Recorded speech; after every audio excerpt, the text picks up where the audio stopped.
10 years ago, my mom was behind bars, and my father was trying his best to save my mom. 10 years later, my father is behind bars. My mom and I are trying our best to save my father. After the birth of my first daughter, police trespassed into the house. The policeman then threatened to jail and torture me if I did not speak. He even told me it would be a shame for your baby to grow up without a mother.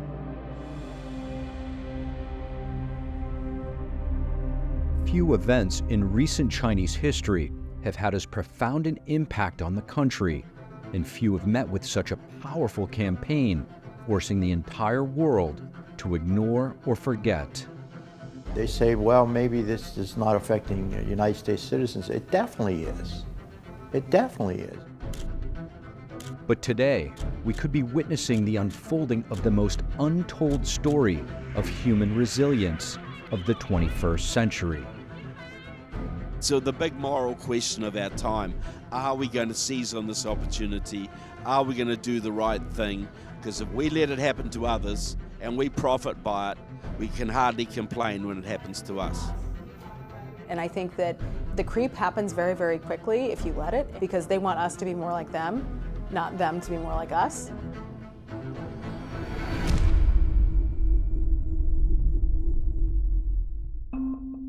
If you were in China in the 1990s, this is what you would see every morning. People, lots of people, young and old, men and women, meditating in parks and public squares. They're practicing Falun Gong. Falun Gong is a Buddhist-based spiritual practice that really involves slow motion exercises, a little bit like you'd see with Tai Chi, a sitting meditation like you see in Buddhism, and the studying of Buddhist-based spiritual principles that are really centered around three core principles: truthfulness, compassion, and forbearance. You're trying to incorporate these principles into your daily life. Be more honest, be more compassionate, be more tolerant. A wonderful spiritual practice. An indigenous Chinese movement based on Asian Chinese philosophy and principles and practices. It started in the early 90s, one that skyrocketed within China. It really was somewhat of a renaissance in that after decades of communist rule, where they're trying to stamp out all traditional beliefs, all traditional culture, people who for decades had been told that they have to believe in Marxism, that they have to denounce Confucius and Buddhism and all these sort of traditional Chinese things, were opening up the Falun Gong books and going, wow. I remember one old Chinese guy, when I first started practicing, said, it was like the good old things of China have come back. It was literally everywhere. I had a friend who actually was studying in Tsinghua University, which is kind of like their MIT. On campus, there were at least 3 practice sites every morning. Students, professors doing the exercise, military, academic, farmers, housewives, government, including high-level government officials. So even after just 7 years, 100 million people were practicing Falun Gong throughout China. Things were going great until July 20th, 1999. When the launch of an unprecedented campaign of repression forever changed the fate of tens of millions in the course of China's modern history.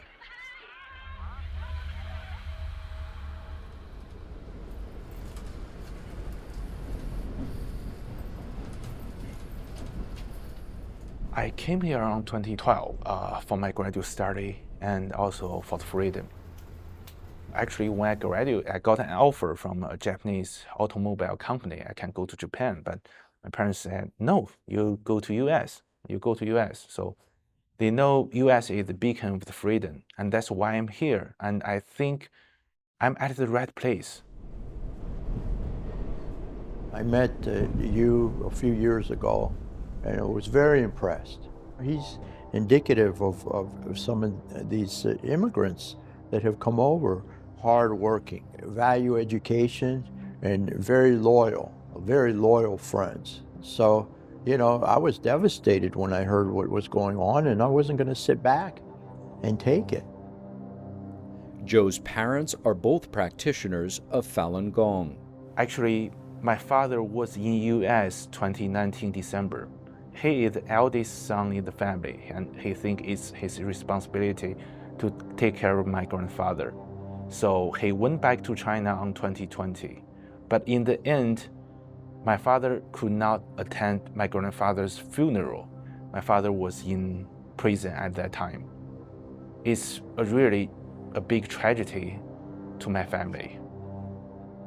Joe's father, Jiang Zemin, was sentenced to 8 years in a Chinese prison in April 2023 for practicing Falun Gong. This is an innocent gentleman. He's being jailed for 8 years for doing absolutely nothing wrong. Absolutely nothing wrong.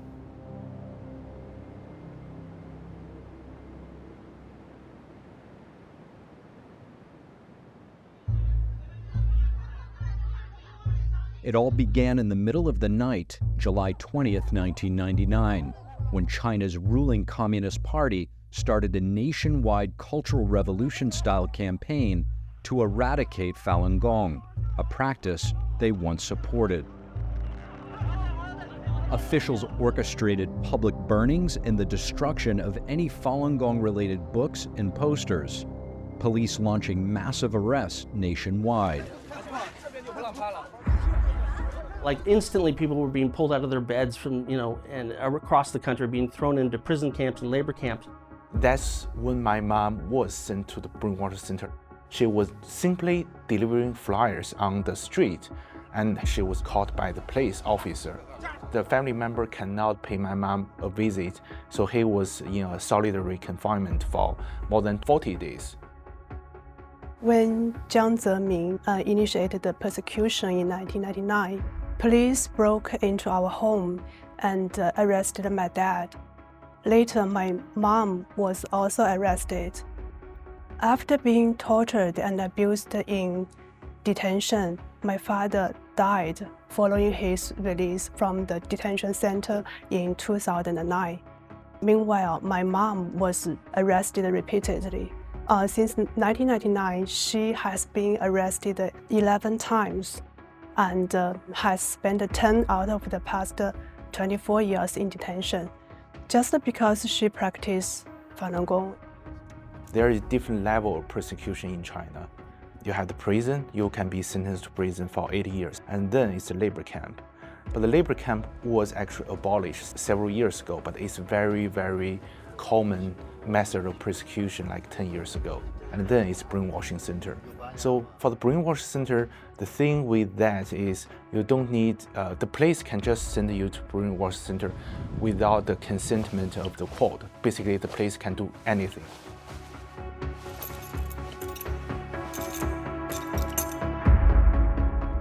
The head of the Chinese Communist Party at the time, Jiang Zemin, announced the plan to wipe out Falun Gong, defame their reputations, bankrupt them financially, and destroy them physically.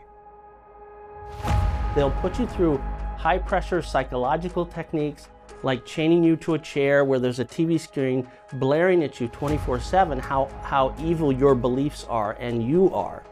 They'll combine that kind of thing with really brutal torture techniques, the idea to break the mind, break the will, and ultimately what they want to do is have you sign a repentance statement that say you'll stop practicing Falun Gong. Often then you must do that to other people. The Washington Post did a piece on this where they followed an individual who went through this process, a Falun Gong practitioner. He sort of concluded at the end, we human beings are the very worst animals on earth. I mean, he was just so demoralized.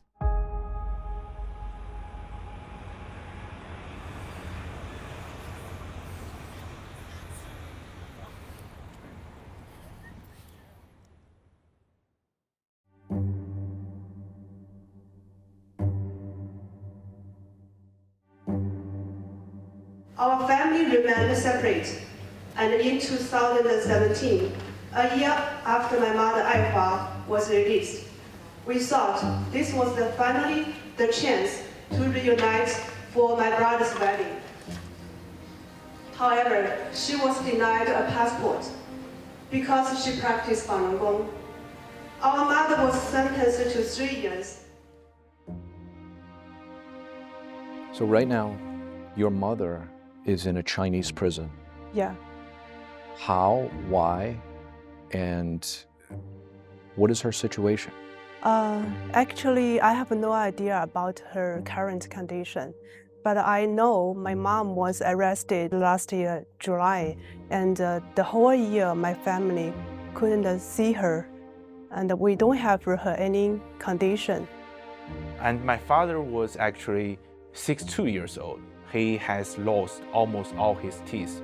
He cannot eat vegetable, he cannot eat meat, he cannot eat basically every food. The only thing he can eat is the Chinese buns, and he dip the buns in the soup and eat the buns.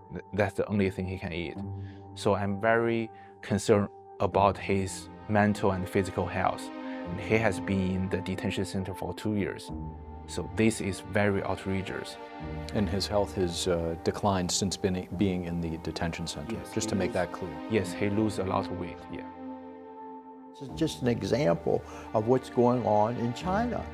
They're abusing their own people. This gentleman, he went back to take care of his father. He could have stayed here in the United States, but he wanted to take care of his father, his ailing father. Did the right thing, the moral thing. And this is the way he's penalized by his country, his government?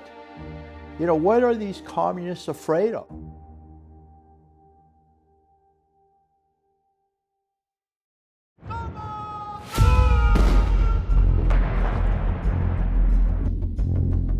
What is the CCP so afraid of? That is the key question. What is it about Falun Gong that triggered the CCP? Why did the suppression begin in the first place? 其实听起来都是觉得很 ridiculous 的这种想法。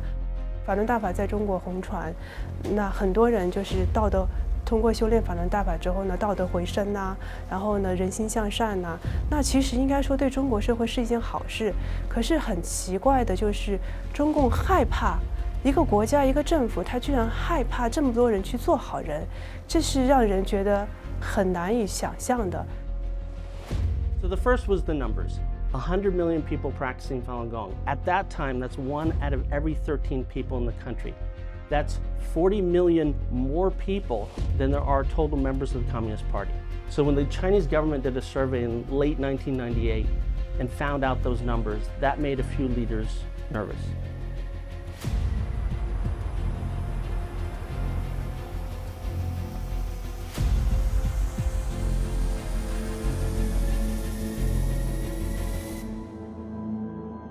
My family on my grandmother's side, they are Christian before the CCP took power. So some of the relatives even flee to US before the CCP took power. And after the CCP took power, they have very severe persecution on Christian. Why? Because CCP want to control what people think, want to control people's mind.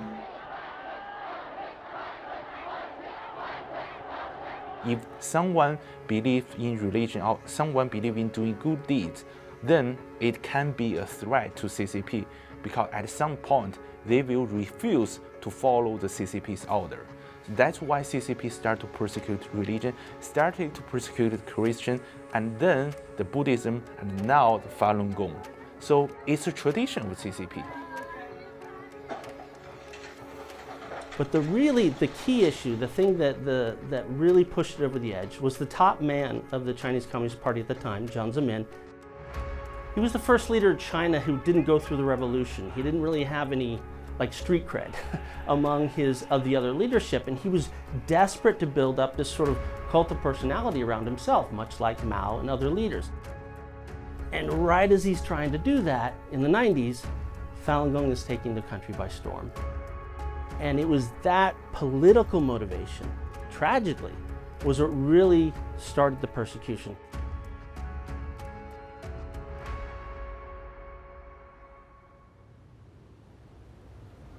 Over the past 2 decades, Falun Gong practitioners have been subjected to beatings, sexual humiliation, rape, shocks with electric batons, and forced injections with psychotropic drugs. But the abuse does not stop there. As the world looks the other way, the CCP developed a dark industry out of this persecution: live, forced organ harvesting. But is there evidence?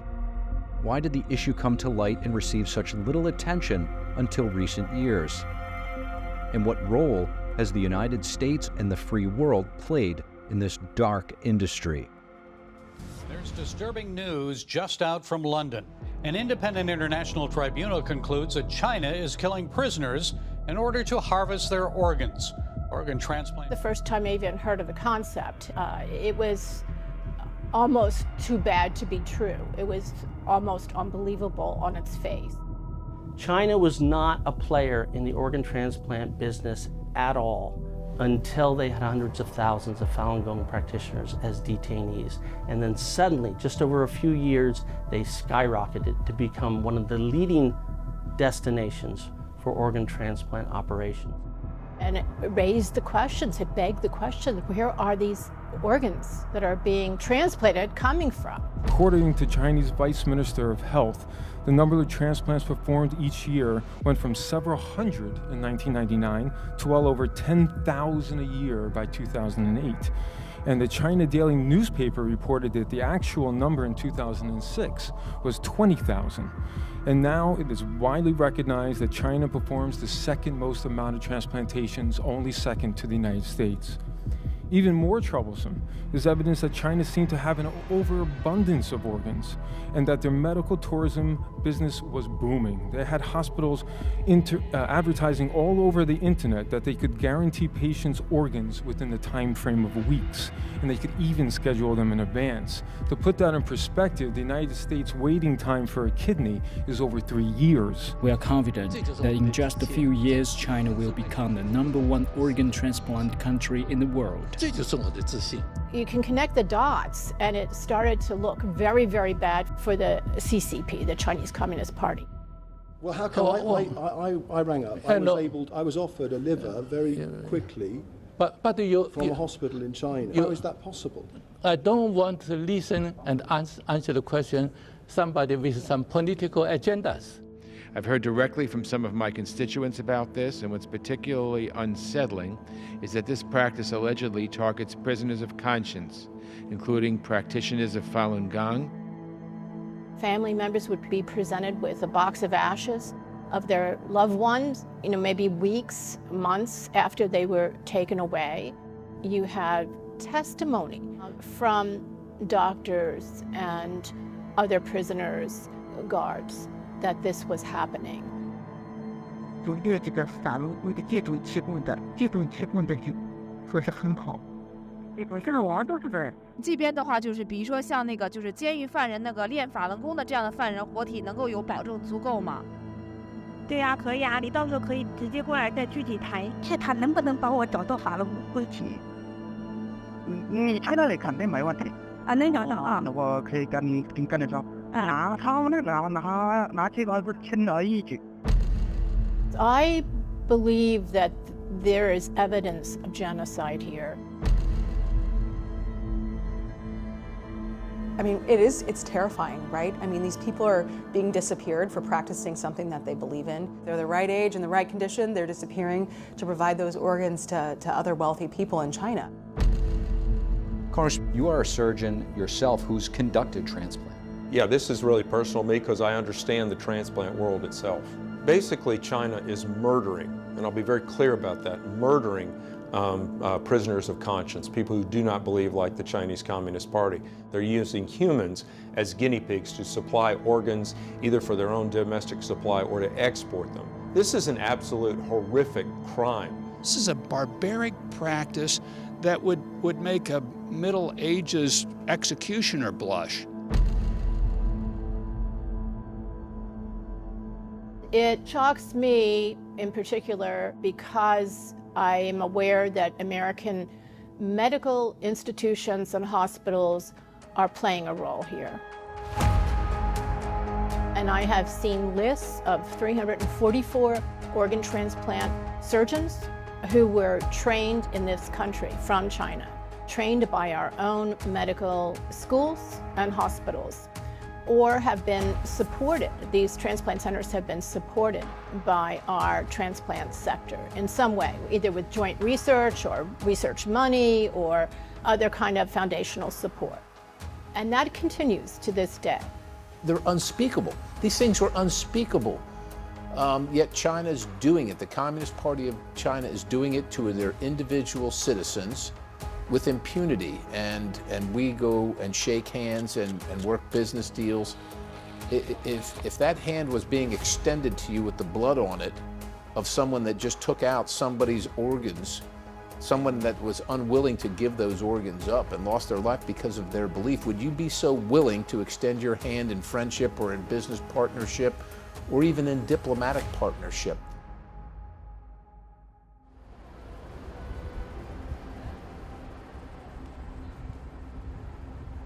In the world's most populous country, crimes against humanity have been perpetrated against 100 million spiritual believers. The evidence overwhelming, but many have not even heard about it. How did we let it happen? Right in front of our eyes. All the while, we grew deeper and deeper into a relationship with Communist China. Well, when I heard about it and started looking into it, I realized there was something there, and it was so horrifying that we couldn't ignore it. We had to delve deeper. And it was, you run into a brick wall because there's no transparency.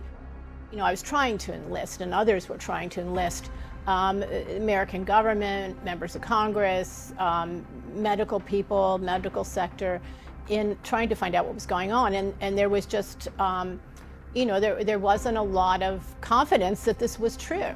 And it was difficult to explain because on the one hand, you had the Chinese Communist Party putting out just massive volumes of disinformation and propaganda, denouncing Falun Gong, demonizing them. Falun Gong is strictly nonviolent. It has little to no formal organization, no system of membership, no churches or temples, and no fees to learn the practice. Yet under the CCP's smear campaign in China and abroad, it was portrayed as a dangerous cult, all to divert attention away from the CCP's human rights abuses and to influence public perception. They want silence. I mean, any of our government officials will tell you over the last 24 years, if you want to end a meeting with a Chinese official anywhere in the world, just mention Falun Gong, meeting's over. It's the third rail, it's the one thing they won't let you talk about. But it was more than just the cultural barriers blocking the truth. Behind the scenes, bigger changes were underway. At the turn of the century, at the peak of the persecution, the CCP all of a sudden put on a face, embracing capitalism. With impressive skylines emerging throughout China, enticing foreign investment, and deceiving the US into accepting China into the global political and economic system. The United States will do everything possible to bring China into the World Trade Organization as soon as possible. The Ministerial Conference so agrees. It wasn't until decades after that we found out where that policy would eventually lead us. Jiang Zemin at the time seemed so moderate, seemed so friendly and jovial, and wanted to open up markets and be vastly different from the Maoist period and from the Soviet period that we knew very well. So it was hard to believe, it was hard for others to believe when we started talking about it. But you know, you cite the year 2006. Our country was still in the position at that point where we were saying, well gosh, it's all about free trade and this is going to bring greater freedom to the Chinese people if we just work with them closely. And I was a part of that scope for a while, saying we think as they grow more connected to the global economy, they'll lessen their persecution. Didn't happen. And now you got Xi Jinping, who is a full Maoist, and the persecution level is more intense and it's more technologically sophisticated of the things that they can do now that they couldn't do back in the Mao era.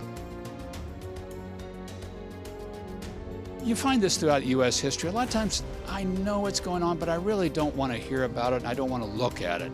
That happened really early on about the slave debate. Nazi Germany, we knew what was going on with the Jewish people, and just kind of, look, I'm comfortable here. I really don't want to think about that. 50, 60, 70 years ago said never again. We never want to see this again. And yet much of the world is countenancing it, it is accepting it, is refusing to acknowledge it for profits, for ease of relationships. Unacceptable.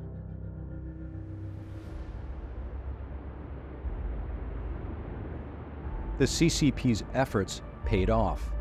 It bought nearly 30 years of public amnesia from the West. Why should your average citizen, who this may on the surface not affect, be concerned? Well, look, this is, it depends what kind of universe you think we live in. If you think this is just a material universe and we're just here to rip off as much money as we can for as long as we can, well, you shouldn't really be concerned. But if you believe we're in a moral universe and there are moral consequences for immoral actions, and we are collaborating with a regime that's on a par with the Nazis, and we're profiting by that and making our lives more comfortable by profiting through that regime and ignoring the mass slaughter, the mass sadistic cruelty that's been inflicted on millions of Chinese, we have no moral high ground when our children suffer the same fate.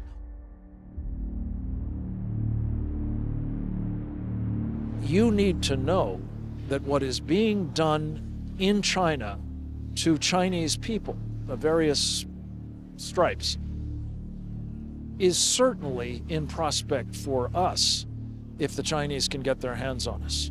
In fact, it's not an accident. Think about it for a moment. It's not an accident that the Chinese are so set on collecting as much data about Americans, whether it's through TikTok or whether it's through 23andMe or any other of the means that they have available to them.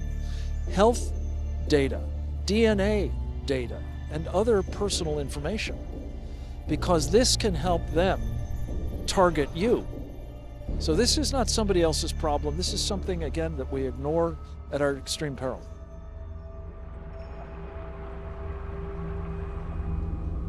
The CCP's expansion of influence in America, how severe is it? Does it really concern us? Is this threat far-fetched, an exaggeration? Or has the CCP already extended its abuses close to home? I think that the creep happens very, very quickly if you let it, and that's exactly what the Chinese are trying to do here. They're trying to creep because they want us to be more like them, not them to be more like us. The Chinese Communist Party is sending agents here, sending police here, establishing a police station in the heart of Manhattan. This May, the Justice Department announced that a CCP agent was caught trying to bribe an IRS agent, aiming to get the nonprofit status of a Falun Gong affiliated organization removed. Well, they call it a Chinese service center. It's located in Omaha, Nebraska. It's odd to me that in the middle of the country, we're talking about San Francisco, New York, you have to remember that in Omaha, we run the world's nuclear triad for the United States Armed Forces. That's the bombers, the ICBM missiles, and then the nuclear submarines. So we're a strategic headquarters for the United States Armed Forces, and to have one of these Chinese service centers in our backyard tells you how aggressive and omnipresent the Chinese want to be in every community in America. And it's startling. It should concern everybody in America that they're penetrating that far into the middle of our country. We had a Chinese balloon that flew over our country, transversed the entire nation, many of our military installations, our missile bases, some of our secret missile bases. They're buying up property all around there. They're buying our farmland. Their Belt and Road Initiative is locking down all rare earth minerals. We learned that there were spies who were posing as tourists trying to get onto one of our military bases, Chinese spies. So this is happening in our backyard every single day. Chinese have been infiltrated in some communities down to the PTA level. I mean, that is how far and deep this goes. We can't have any illusions or delusions of who the Communist Party of China is, who Xi is, and what we're facing.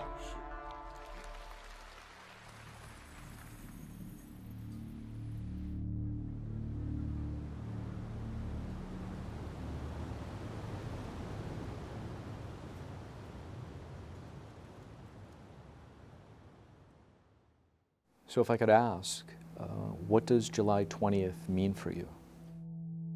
Families are supposed to be together after the persecution started. We have not been able to stay in the same roof, take a family photo, or be together for important life events like weddings or birthdays. This persecution have torn my family apart over and over again. Every year on that date, I am reminded of the suffering my family has gone through over what is now almost 24 years. Every year, I think maybe next year it will be over.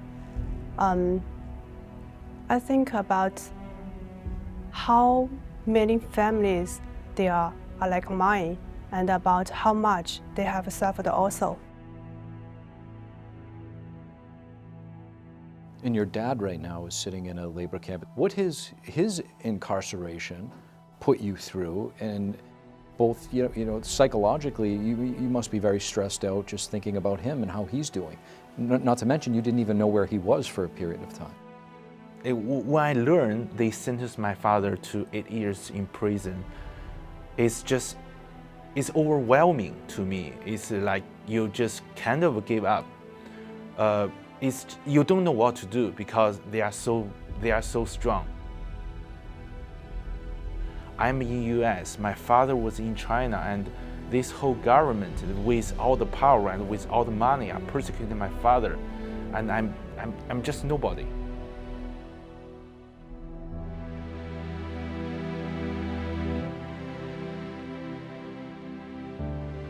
It's my mom who put me together. She's a very strong woman. She always knows what to do, even in the darkest time. So I think there's a reason my mom and I stay here and fighting for my father's freedom. Iraqis has written 3 letters to presidency, and Senator Rubio has written 2 letters to the State Department. The second letter is co-signed by me. Let's talk about that support that you've received from those elected officials in your state. I think a lot of times when people look at some of these bills or initiatives, they sometimes think that it may be just a formality and doesn't really work. Does it work, and would you encourage them to do more? It definitely works. I will give you an example. So when my father was first arrested, we don't know the whereabouts of my father because the local police refused to tell me where my father is. They even refused my lawyer's right to meet my father. So my lawyer has to fly to my city twice, hand out the material, and still got denied. My Congressman Birakis wrote the first letter on end of April 2021. So I called the prosecutor office and told them, my congressman has written a letter to President Xi, and this is our legal right to meet my father. And just 1 hour after this phone call, my lawyer received another call telling him he can meet my father.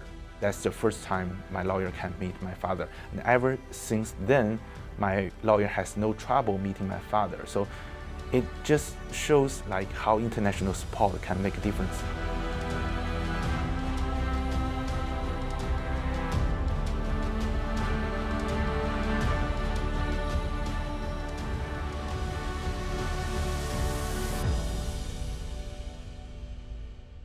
So many officials in China read the tea leaves about what's happening in that country, and they're trying to get out. They're trying to get their kids' passports, they're trying to get their money out, and this is around the country. When we sanction those officials, word of that gets out all over China, and suddenly you get police chiefs, other security apparatus leaders scared that they're the ones that are going to be next sanctioned, that they're not going to be able to get their kids out. So that kind of thing works. It sends reverberations throughout China. The United States has to do everything possible to raise this issue to the consciousness of not only all America, but all of the world. It cannot be left to stand, and there's no one else that can or will take the lead. We have to. And even though there have been some bills, we even passed one earlier this year, it falls way, way short. And we must do every single thing we can. We need to identify every single Chinese Communist Party official that is involved. And look, we can't reach into their country and take them and put them into prison. Goodness and the good Lord knows that we should. But short of that, what we must do is make sure that their life is a living hell for what they've done. And that's what my bill seeks to do. Your bill essentially makes them think twice if they were associated with organ harvesting, which many have, if they come into the United States. Absolutely, because we're going to do something about it. So even if you just drove the person to the clinic, if you had anything to do with it, don't come to America, because we're going to get you. What most people don't know about Falun Gong in China is, for the last 15 years, is the largest civil disobedience movement in the world. That is, tens of millions of Falun Gong people every day are creating an underground media, leaflets, pamphlets about the persecution they face, about the terrible history of the CCP, and usually undercover at night, they're leaving it on doorsteps. And this is happening all over China. Big cities, small villages, and everything in between. And so there's a tremendous groundswell in China to let the people know what the true history of the regime is, what's really happening to Falun Gong, and that's creating a lot of awareness. And I think ultimately that is going to win the day in China. And if it wins the day in China, it could be a tremendous difference for the world. Imagine not having the tyranny of the CCP looming over the world on the international stage.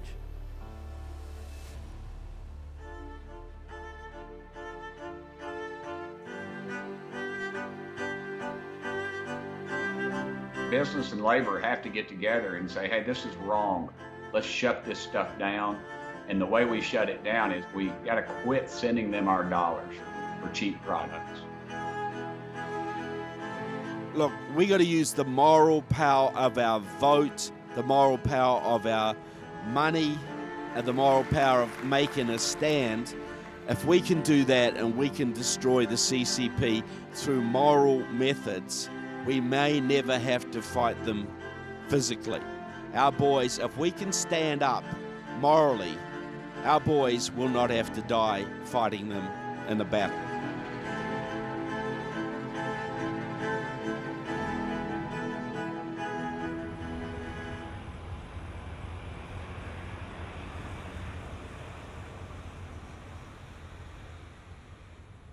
What would your message be to the American people? What do you want them to know? Cherish the freedom you have. 2 years ago, my Congressman Bilirakis, he gave lecture at USF, University of South Florida. So at one lecture, he actually invited me to that lecture to tell my story to American students. So based on my experience, I think many young generation from US, they do not understand what's going on with the communism. They do not understand the value of freedom. Freedom is a human right. Everyone in US, they are born with, but freedom can be a privilege in other countries, in other regions. And I think every American should realize that, should cherish their freedom and fight for their freedom, because at some point, someone will come to your home and take the freedom away from you, and you have to be prepared for that.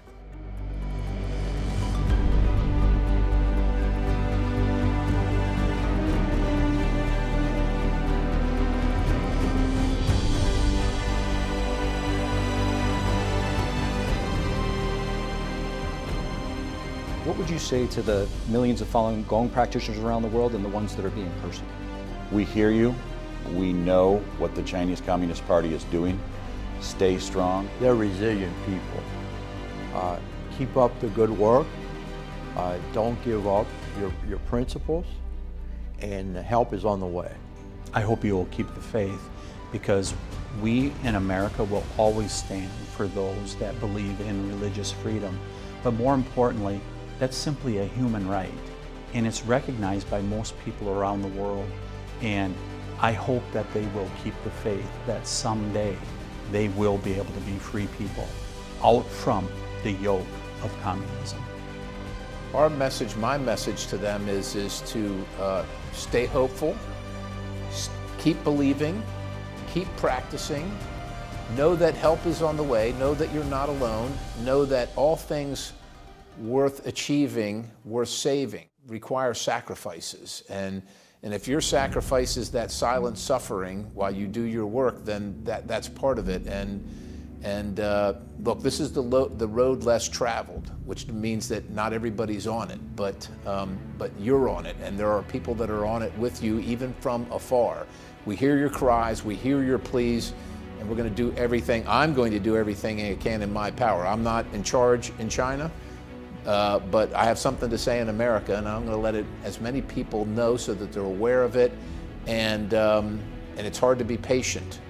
But those who are patient are the ones who almost always succeed. It's the perseverance that is usually victorious. So we will get there. Maybe not today, but we will get there. So hang in there and stand strong and stand for what you believe in, because there are many people around the world that believe in you.